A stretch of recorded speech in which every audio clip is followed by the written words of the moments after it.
Em 26 de dezembro de 1977, o Brasil aprovava a Lei do Divórcio, uma decisão aparentemente burocrática, mas que mexeu com um dos pilares mais antigos do país, a ideia de que o casamento é um destino inevitável e eterno, sobretudo para as mulheres. Até aquele momento, o casamento civil no Brasil era indissolúvel. O máximo permitido era o desquite, um eufemismo jurídico. O casal podia deixar de viver junto, mas o vínculo continuava existindo. Não havia novo casamento possível, não havia recomeço legal. Era uma libertação pela metade, e quase sempre só para o homem. Na prática, o desquite funcionava como uma sentença social. Mulheres desquitadas eram vistas como moralmente suspeitas, instáveis ou fracassadas. O Estado não as protegia, a Igreja as condenava, o mercado de trabalho as discriminava. O peso da separação não era dividido, recaía quase todo sobre elas. Isso acontece porque o casamento, historicamente, não foi pensado como um contrato entre iguais, foi construído como uma instituição de controle. Controlava a sexualidade feminina, a herança, a reprodução e a organização da família. O marido era o chefe legal do lar, a mulher, sua dependente civil. Até o século XX, mulheres casadas precisavam de autorização do marido para trabalhar, viajar ou administrar bens. O divórcio, portanto, não era sobre um fim de uma relação afetiva, era sobre romper uma hierarquia jurídica. Quando a lei do divórcio finalmente é aprovada em plena ditadura militar, ela enfrenta resistência feroz. Setores conservadores falavam em destruição da família, degradação moral e ameaça aos valores cristãos. Curiosamente, esses valores sempre funcionaram muito bem para manter mulheres presas a relações que já tinham acabado. A mudança não veio do nada, ela foi resultado de décadas de pressão de juristas, movimentos feministas, parlamentares e de uma sociedade que começava a perceber que manter um casamento pela força da lei não preserva família alguma, apenas perpetua violência, hipocrisia e desigualdade. Mas o divórcio por si só não resolve tudo. Ele abre a porta. Uma mulher só pode se divorciar de fato se tiver autonomia econômica. Por isso, o direito ao divórcio está ligado diretamente ao direito ao trabalho. Sem renda, sem acesso ao mercado, sem proteção social, a liberdade legal vira uma armadilha prática. Da mesma forma, não existe liberdade conjugal sem autonomia sobre o próprio corpo. A maternidade compulsória sempre foi uma ferramenta de controle. Ter filhos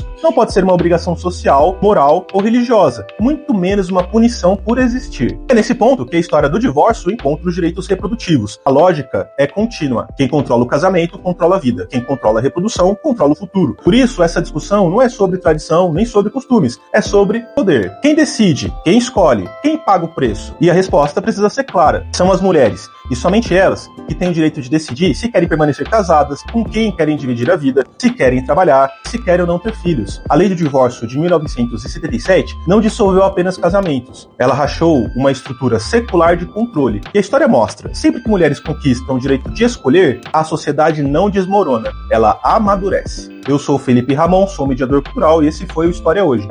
Tchau!